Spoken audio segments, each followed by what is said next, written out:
할렐루야. 오늘 이사야서 35장 말씀 정말 너무나 복된 말씀이죠. 기쁨으로 시작해서 기쁨으로 끝납니다.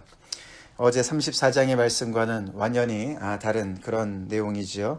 어제는 하나님의 진노가 가득하고 하나님의 저주가 그 땅에 정말 쏟아지는 그런 정말 너무나 깜깜한 그런 본문이었는데 그 34장이 지나가고 이제 새날이 밝았습니다. 오늘 35장의 새날은 너무나 정말 엄청난 정말 하나님의 그 복락이 쏟아지는 그런 대조가 되는 말씀입니다. 상상만 해도 너무나 좋은 그런 말씀이죠. 35장은 정말 여러분 우리 모두가 다 외우면 좋을 것 같아요. 그래서 우리 정말 어렵고 힘들 때마다 이 본문을 우리가 또 묵상하면서 그렇지, 이런 날이 곧 오지, 꼭 올 것이지, 그렇게 우리가 믿음으로 더 힘을 얻는 그런 본문이 되었으면 좋겠습니다. 이런 날 올 것을 여러분 믿죠? 아멘. 그렇습니다. 참 이런 하나님의 말씀이 정말 영원한 진리의 정말 하나님으로부터 오지 않고서는 어떻게 그렇게 BC 8세기에 이사야 선지자가 정말 그렇게 어디서 그런 영감을 얻어서 이런 말씀을 쓸 수가 있겠습니까? 그죠? 어떻게 광야가 메마른 땅이 사막이 이렇게 변할 수 있다고 생각을 할 수 있을까요? 그죠? 그런 광야와 메마른 땅과 사막이 변해가지고 정말 기쁘고 정말 백합화가 피어서 즐거워하고 정말 정말 엄청나게 비옥한 그런 레바논과 갈멜과 샤론의 땅으로 변할 것을 상상이나 했겠습니까? 어떻게 상상이라도 할 수가 있겠습니까? 정말 이 하나님의 이 하나님의 말씀은 정말 천지를 지으신 하나님으로부터 오는 말씀이고 천지를 지은 하나님이시니까 이렇게 정말 제약이 없으시고 한계가 없으시고 그래서 광야도 메마른 땅도 사막도 또 광야 같고 메마른 땅 같고 사막 같은 인생도 이런 변화가 있는 것이죠. 그런 하나님께서 역사하시니까 사실 오늘 이런 엄청난 변화, 이 변화가 이렇게 크게 두 가지로 나타나게 되는데 먼저는 그런 황폐한 자연이 비옥한 그런 땅으로 바뀌는 그 이야기가 자연에서의 변화가 먼저 나오죠. 1절, 2절이 그런 내용이었습니다.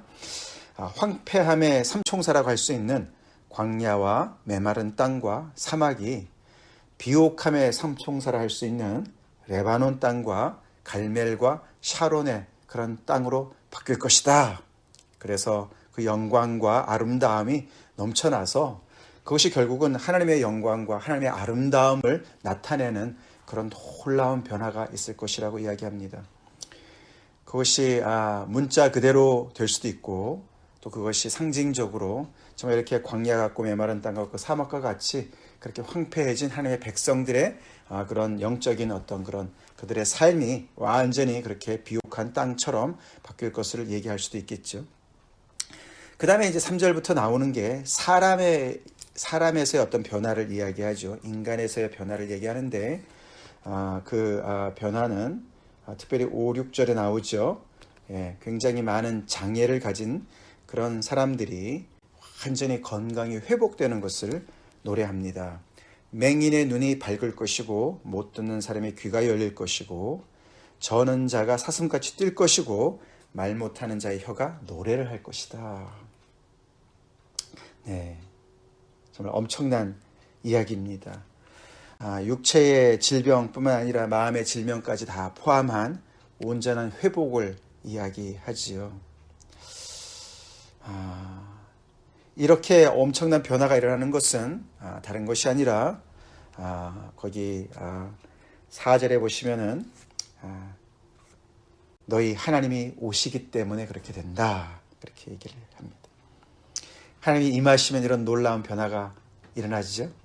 자연도 인간도 죽었던 그런 땅이 죽었던 영혼이 이렇게 새롭게 수송되고 새로운 정말 피조물로 거듭나는 새 피조물이 되는 놀라운 역사가 일어난다는 것이죠.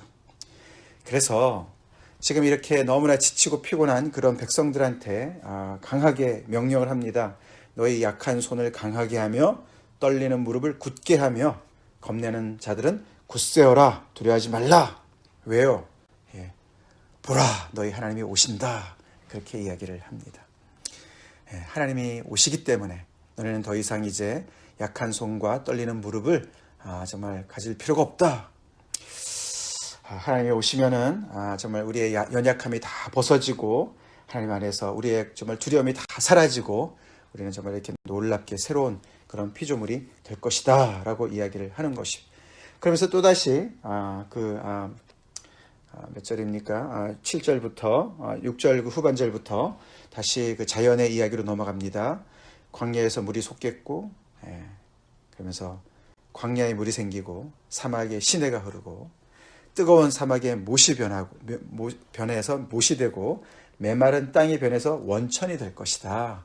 그래서 그 정말 아까 봤던 그런 황폐함의 삼총사가 조금 더 확대가 되어서 광야, 사막, 뜨거운 사막, 메마른 땅이 다 물과 연결되어진 물과 시내와 목과 원천으로 변하는 그런 엄청난 정말 반전의 역사가 일어날 것이고, 승냥이가 눕던 곳에 어제 그 말씀과 연결돼 볼 때 그죠? 들짐승들이 눕던 곳에 다시 풀과 갈대가 부들이 착 자라는 그런 정말 놀라운 그런 회복이 일어날 것이다.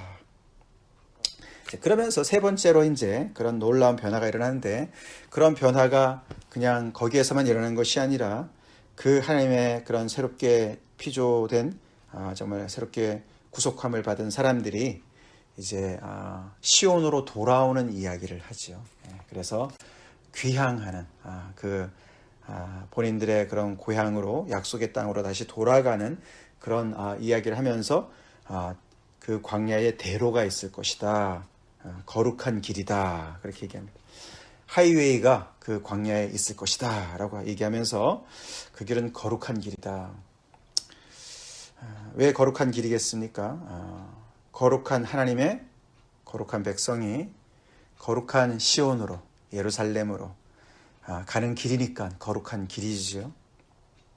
그래서 그 거룩한 길에는 사자도 없고 사나운 짐승도 없고 안전하다. 그러나 그 길은 아무나 걷지 못한다. 깨끗하지 못한 자는 지나가지 못하고 우매한 행인도 그 길로 다니지 못할 것이다. 깨끗하지 못한 자, 누가 깨끗하지 못한 자일까? 우리가 33장에 보시면은 14, 15, 16절에 보시면은 약간 힌트를 얻을 수 있는데요. 시온의 죄인들이 두려워하며 경건하지 아니한 자들이 떨며 이르기를 우리 중에 누가 삼키는 불과 함께 거하겠으며 우리 중에 누가 영원히 타는 것과 함께 거하리요 하도다. 오직 공의롭게 행하는 자, 정직히 말하는 자, 토색의 재물을 가증히 여기는 자, 손을 흔들어 뇌물을 받지 아니하는 자, 귀를 막아 피 흘리려는 꾀를 듣지 아니하는 자, 눈을 감아 악을 보지 아니하는 자, 그는 높은 곳에 거하리니 견고한 바위가 그의 요새가 되며 그의 양식은 공급되고 그의 물은 끊어지지 아니하리라. 33장에 그런 말씀이 나와 있죠. 이렇게 정말 타는 불과 삼키는 불, 그런 불과 같은 하나님의 말씀을 통해서 정결케 된, 정죄된 그런 정말 그런 죄를 토설하고 하나님 앞에 회개한, 그래서 정직히 하나님 앞에 행하는 그런 사람들을 이야기하겠죠. 다시 말해서 이 정말 하나님의 이런 심판을 받아서 포로로 잡혀가서 다시 정말 거기서 회개하고 하나님 앞에 정말 다시 새롭게 된 그런 사람들을 얘기할 것이고, 우매한 행인이란 말은 율법에 무식한 그런 뜻이죠. 그래서 하나님의 말씀을 무시하는, 하나님의 말씀을 경시 여기는 그런 사람들이 못 갈 것이다. 그래서 철저히 다시 시온으로 돌아가는 그 길에는 하나님 앞에 새롭게 회개하고 하나님의 말씀에, 하나님의 그 언약에 다시 충성을 맹세하는 사람들이 갈 것이다. 그러면서 그것을 이렇게 보면은 구속함을 입은 자, 속량함을 받은 자, 이렇게 표현을 하죠. 그들만이 갈 것이다. 하나님의 은혜를 정말 입어서 구속함을 받고 속량함을 받은 사람들이죠. 그래서 하나님의 은혜 속에서 새롭게 되어서 그들이 이제 어떻게 됩니까? 그들의 정말 하나님께서 새롭게 하신 시온의 그 땅으로 다시 돌아가는, 포로에서 돌아오는 그런 이야기를 노래합니다. 조금 가까이는 그렇게 얘기를 할 수가 있을 것이고, 좀 더 멀리는 하나님의 온전한 회복의 역사를 이야기하는 것이죠. 자, 하나님의 이 35장의 이 놀라운 하나님의 말씀, 이 말씀이 여전히 성취되어야 될 미래의 말씀으로 남아있는 것 사실입니다. 이렇게 될 날이 정말 온전히 새 하늘과 새 땅이 임해서 하나님의 백성들이 정말 지금은 정말 약하고 정말 두려움 속에서 있는 그런 백성들이 하나님 앞에서 완전히 정말 이렇게 눈물과 한숨과 사망까지도 다 사라진 그런 새하늘 새 땅에 다시 정말 입성할 그런 하나님의 나라가, 온전한 하나님의 나라가, 모든 눈이 볼 수 있는 하나님의 나라가 올 줄로 믿습니다. 그날이 올 것입니다. 그런데 이 35장이 그냥 미래로만 남아있는 것이 아니죠? 아닙니다. 이스라엘 사람들은 이 35장의 말씀이 미래로만 남아있겠죠. 그러나 예수님께서 오셔서 사역하실 때 이 35장의 역사가 이미 이루어지고 있다. 그 하나님의 나라가, 하나님의 통치가 지금 이미 임했다라고 말씀을 하시지 않으셨습니까? 특별히 우리가 누가복음 7장에 보시면은 예수께서 대답하여 이르시되 너희가 가서 보고 들은 것을 요한에게 알리되 맹인이 보며 못 걷는 사람이 걸으며 나병 환자가 깨끗함을 받으며 귀먹은 사람이 들으며 죽은 자가 살아나며 가난한 자에게 복음이 전파된다 하라. 침례 요한한테 가서 오시리가 당신입니까? 라고 묻는 그에게 가서 이렇게 가서 대답해라. 즉 이사야서 35장의 말씀이 지금 나의 사역을 통해서 지금 벌어지고 있는 것을 가서 이야기해라. 하나님의 나라가 임했다. 침례 요한이 그렇게 정말 너네가 회개하라. 회개하지 않으면 이제 정말 도끼가 나무 뿌리에 놓여 있으니까 다 찍어서 불에 던질 것이다. 이제 내 뒤에 오시는 능력이 많아서 정말 성령과 불로 정말 심판하실 것이다. 그렇게 하면 나라를 정말 이 땅에 임하게 하실 것이다. 그래서 이 35장이 전체적으로 세계적으로 눈에 보이게 그렇게 될 줄 알았는데 아닌 거죠. 이게 이제 우리가 참 어려운 부분인 것 같습니다. 35장의 말씀이 이 땅에 임했는데도 침례 요한도 못 알아본 것입니다. 그죠? 침례 요한도 못 알아봤어요. 그래서 예수님께서 하나님의 나라에 대한 비유를 말씀하실 때 씨 뿌리는 비유 얘기를 하신 거 아닙니까? 많은 사람들이 이 땅에 하나님의 나라가 이렇게 35장의 역사가 정말 누룩처럼 안 보이는 씨앗처럼 그렇게 임한 것인데 못 보는 거예요. 예수님을 통해서 이미 그 안에 정말 이 땅에 임해서 그 예수님 앞에 나오는 사람들 안에는 이런 놀라운 회복의 역사가 정말 육신의 병뿐만 아니라 그들의 마음의 병까지도 이렇게 정말 장애가 있었던 사람들이 온전히 회복이 되어지고 이렇게 정말 시온으로 돌아가는 역사가, 하나님의 품으로 돌아가는 역사가 일어나고 있는데도 침례 요한조차도 못 알아보는 그런 상황이 벌어진 것이죠. 지금도 마찬가지죠. 거기서 끝나지 않습니다. 우리가 이제 9월, 10월에 이제 묵상할 하나님의 말씀인 고린도 후서에 보면은 이제 고린도 후서가 우리 고린도 전서에 이어서 정말 그 바울이 정말 그 사도권에 대해서 많은 얘기를 하면서 그 바울이 정말 그 어떤 외부적인 조건이나 그런 어떤 그의 말솜씨나 여러 가지가 마음에 안 드는 거예요, 이 사람들이. 그래서 그의 사도권에 대해서 많은 이제 정말 그런 그 도전을 하는 사람들한테 본인이 왜 그리스도의 사도인가, 예수님의 사도인가를 설명하는 가운데서 그 12장에 가보면은 정말 눈물 나는 얘기를 하죠. 거기에 특별히 9절 10절을 제가 읽겠습니다. 나에게 이르시기를 내 은혜가 내게 족하도다. 이는 내 능력이 약한 데서 온전해짐이라 하신지라. 그러므로 도리어 크게 기뻐함으로 나의 여러 약한 것들에 대하여 자랑하리니 이는 그리스도의 능력이 내게 머물게 하려 함이라. 이렇게 얘기를 해요. 한마디로 내 삶 속에서 그리스도의 능력이 나타나고 있기 때문에, 그리고 너네가 그리스도의 편지인데 왜 자꾸만 나에게 내가 사도가 맞냐 안 맞느냐 그렇게 다른 사람들이 부추기는 것이 자꾸 넘어가느냐 이런 얘기를 하는 건데요. 그 그리스도의 능력이 그의 삶 속에서 머무는 비밀은 그가 여러 약한 것을 가지고 있기 때문에 그렇다고 얘기를 하는 거예요. 예수님께서도 이 놀라운 하나님의 이 35장, 이사야서 35장의 이 하나님의 나라를 이 땅에 임하게 하신 메시아께서도 많은 연약함을 갖고 계셨어요. 우리의 연약함과 질고를 가지고 계셨어요. 그래서 겉으로 볼 때는 우습게 봤어요, 사람들이. 고운 모양도 없고 풍채도 없다. 이사야서 53장의 말씀처럼 예수님의 어떤 그런 무슨 뭐 빛가번쩍한 대단한 무슨 그런 학위를 가진 것도 아니었고, 정말 뭐 그런 그 당시에 종교 지도자들한테 정말 인정받는 그런 무슨 그런 자격증을 가진 것도 아니었고, 그냥 뭐 정말 그 목수 출신이었죠. 갈릴리 사람이었습니다. 그런데 그 안에 하나님의 놀라운 생명의 능력이 있었던 것을 사람들이 많이 놓쳤죠. 이 바울이 많이 닮았어요. 바울이 여러 가지로 약한 것들. 그래서 10절에 보시면 그러므로 내가 그리스도를 위하여 약한 것들과 능욕과 궁핍과 박해와 곤고를 기뻐한다. 사도인데 말이죠. 번듯하지 못한 거예요. 그래서 많은 약한 것, 어떻게 보면 육체의 가시도 있었고요. 그것이 많은 사람들한테 시험거리도 됐었고요. 말거리도 됐었고요. 거기뿐만 아니죠. 약한 것과 능욕과 궁핍과 박해와 곤고를 늘 당하는 상황인 것이죠. 근데 그 약한 거를 내가 자랑한다. 즉 그 약한 것 때문에 내가 그리스도의 능력이 내 삶 속에서 나타나기 때문에, 그래서 내가 약하기 때문에 그리스도의 능력이 온전해지기 때문에, 그렇기 때문에 내가 정말 이 부활의 능력을 나타내는 삶 속에 십자가의 그 부끄러움이, 십자가의 그 고난이 함께 가는 거예요.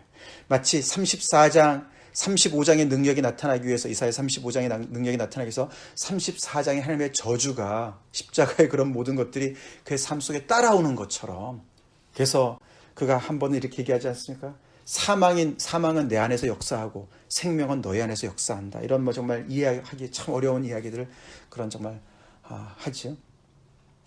그것처럼 이 35장의 이 이야기가 신기하게도 신비롭게도 예수님의 십자가의 죽음을 통해서 나타나는 거예요. 연약함을 인정하는 가운데서 나타나는 거예요.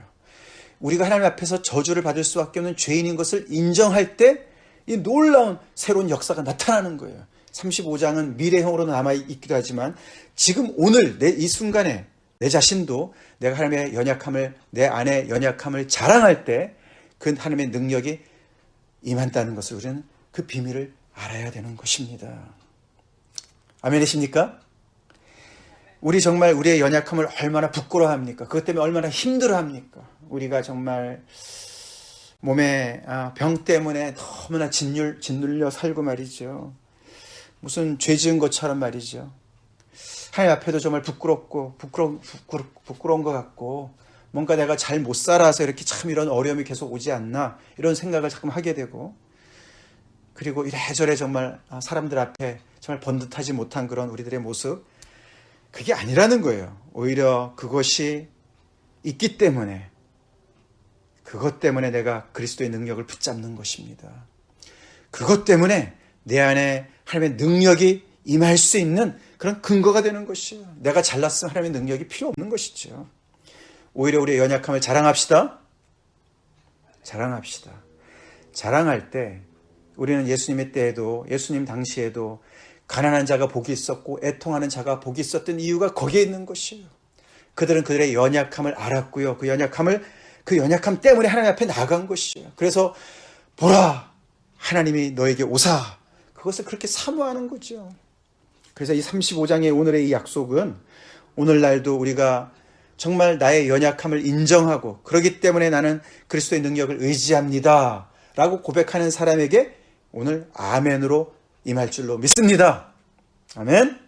그리고 더 나아가서는 우리가 정말 이 모든 정말 줄을 찌른 자도 보게, 그렇게 하나님께서 이 나라가 이 땅에 임할 날이 올 것을 우리가 또한 믿습니다. 그렇지만 그것은 미래형만 있는 것이 아니라 오늘도 조용히 누룩처럼 번지고 있는, 퍼지고 있는 하나님의 나라에 우리가 정말 그 은혜를 입기 위해서는 이런 비밀을 우리가 잘 알고 그 안에 정말 우리가 우리의 연약함을 오늘도 자랑하면서, 그래서 그리스도의 능력이 우리 안에 온전해질 수 있도록 우리 하나님 앞에 나아갑시다. 그럴 때 우리의 사막과 같고 정말 메마른 땅과 같은 우리의 인생이 정말 놀랍게 비옥한 땅으로 변할 것이고, 우리 자신의 장애도, 여러 가지 장애도, 육신의 병도, 또한 우리의 정말 심령의 모든 것들도 정말 자유케 되어지고 회복되어지고 치유되는 역사가 오늘날도 임할 줄로 믿습니다.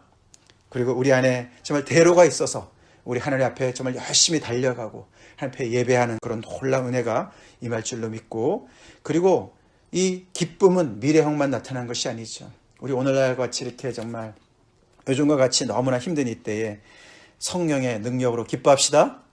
성령의 열매, 사랑과 희락과 화평과 오래 참음과, 오늘 이 기쁨으로 시작해서 기쁨으로 끝나는 이 말씀이 오늘 우리에게 임하는 은혜가 있기를 간절히 기도합니다. 같이 기도하겠습니다. 할렐루야. 하나님 감사합니다. 우리의 부끄러움이 이렇게 오히려 장점이 될 줄이야 누가 알았겠습니까? 우리의 연약함이 아버지 앞에 나아갈 수 있는 놀라운 아버지 길인 줄 우리가 누가 알았겠습니까? 하나님 아버지, 예수 그리스도를 통해서 아버지 우리가 가난하고 우리가 애통한 그것이 바로 복이 될 수 있는 그런 놀라운 비밀을 가르치시는 데 감사드립니다. 오늘도 아버지 하나님의 이사야서 35장의 놀라운 말씀, 그 날이 속히 오기를 간절히 기도합니다. 아버지 하나님의 온 세상에 정말 아버지 하나님의 이 놀라운 아버지 하나님의 약속이, 하나님의 나라가 온 세상을 뒤덮는 날이 속히 오기를 간절히 기도합니다. 그와 동시에 아버지, 예수님께서 이 땅에 이미 오게 하시니 하나님의 나라, 바울이 이미 살았고 열심히 전파했던 그 하나님의 나라, 아버지 우리 또한 그 하나님의 나라에 이미 들어간 자들로 사는 것을 저희가 고백하며 하나님 앞에 아버지 다시금 우리의 연약함을 아버지 하나님의 자랑하기 원합니다. 그래서 하나님의 능력이, 그리스도의 능력이 오늘 우리 안에 온전히 임하길 간절히 소원합니다. 이사야 35장의 이 놀라운 약속이 오늘도 우리 안에 아멘이 되게 하시고 아버지 실현되게 하셔서, 우리는 연약하고 우리는 부족하지만 그것을 우리가 자랑하게 도와주시고 그것으로 인해서 하나님의 능력이 온전케 되길 간절히 기도하옵고, 하나님의 이 약속의 말씀 우리 안에 오늘 아버지 하나님의 실현되길 간절히 기도합니다. 우리의 삭막한 아버지 주변의 환경이 변화되길 간절히 기도하옵고, 아버지 하나님 우리의 정말 많은 장애를 가지고 있는 우리의 몸과 마음이 아버지와 정말 새롭게 치유되길 간절히 기도하옵나이다. 아버지와 주님께 달려가는 시온의 대로가 아버지 하나님의 거룩한 그 길에 정말 아버지 우리 거룩한 모습으로 서게 도와주시고 주님 향해 달려가는 은혜가 있게 하여 주시옵소서. 더 나아가서는 하나님 아버지요, 정말 바울이 고백했던 그 고백처럼 우리도 우리의 연약함을 자랑하며 아버지 하나님의 그리스도의 능력을 아버지 의지하여서 아버지 이 복음을 전파하는 저희가 되게 하여 주시옵소서. 하나님 아버지, 하나님의 나라가, 이런 나라가 임할 것을 저희가 믿고서 이 하나님의 나라에 정말 아버지 한 사람이라도 정말 주님 앞에 들어올 수 있도록 아버지 복음을 증거하는 복된 삶으로 저희들 인도하셨기를 간절히 바라고 원합니다. 예수님 이름 받들어 간절히 기도 올리옵나이다.